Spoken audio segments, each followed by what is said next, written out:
రితిక్ ఏదో కోరిక కోరుతున్నాడు. చంద్రుడిని సాక్షాత్తు శ్రీమన్నారాయణుడు. అవునా? రండి రండి రండి. శ్రీమన్నారాయణుడు, పునర్వసు నక్షత్రం, గురువు చంద్రుడు, రాముడు పుట్టిండేటువంటి అద్భుతమైనటువంటి గడియలు. ఆ గడియల్లో ఉన్నాం. ఇట్రండి ఇట్రండి. నాకున్నటువంటి విష్ అంటే చాలానే విషెస్ ఉన్నాయి. దాని నూతన్ లాస్ట్ చేద్దామా. ఈ పిల్లలు ఇప్పుడు ఎగ్జామ్ రాస్తున్నారు. చక్కగా వీళ్ళ స్టడీస్ దగ్గరుండి ఆ రామచంద్రమూర్తి వీళ్ళకి మంచి మార్కులతో పాస్ చేయించాలి. ఎందుకంటే ఈ అద్భుతమైనటువంటి గడియల్లో మనం ఏది కోరుకున్నా కూడా నెరవేరుతుంది. అందులోనూ ఒక్కసారి అక్కడ చూపించినా. సో ఈ టైంలో మనము ఒకటి పారాయణ చేద్దాము. రా బృందా, ఇక్కడ నాన్న ఆ బుక్ తీసుకొని రామ్మా.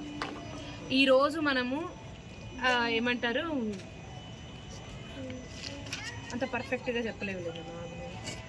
ఈరోజు మనము మకుట ధారణ సర్గ అని చెప్పేసి రామాయణంలో అద్భుతమైనటువంటి సర్గ అనమాట ఇది. ఇట్రా నాన్న బృందా, ఇట్రా.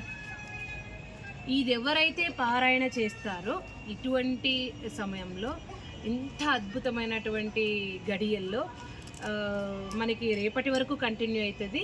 ఇప్పుడు మనకి ఏమంటారు, నవమిలో ఉన్నాము, పునర్వసు నక్షత్రంలో ఉన్నాము. కాబట్టి రాముడు జన్మించేటువంటి అద్భుతమైనటువంటి గడియలు ఇవి. సో ఈ టైంలో మనం ఈ మగుట ధారణ సర్గని ఒక్కసారి అందరం కలిసి చెప్తాం. నేను చెప్తాను, మీరు చెప్పండి నాన్న, ఓకేనా?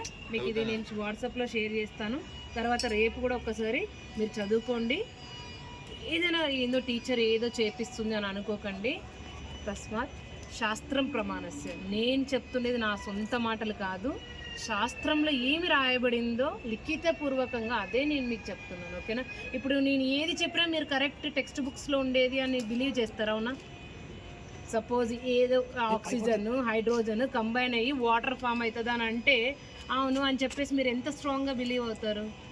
సో మనశాస్త్రంలో రాసిండేది కూడా సాక్షాత్తు పెద్ద ఋషులు రాసిండేటువంటి శాస్త్రాన్ని మనం బిలీవ్ చేయకపోతే అది మన పిచ్చితరం, అంతే కదా.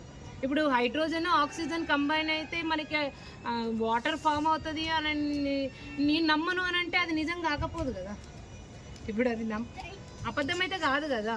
సేమ్ అంతే, మనకి శాస్త్రంలో ఏది రాయబడిందో అది నమ్మలేదు మనం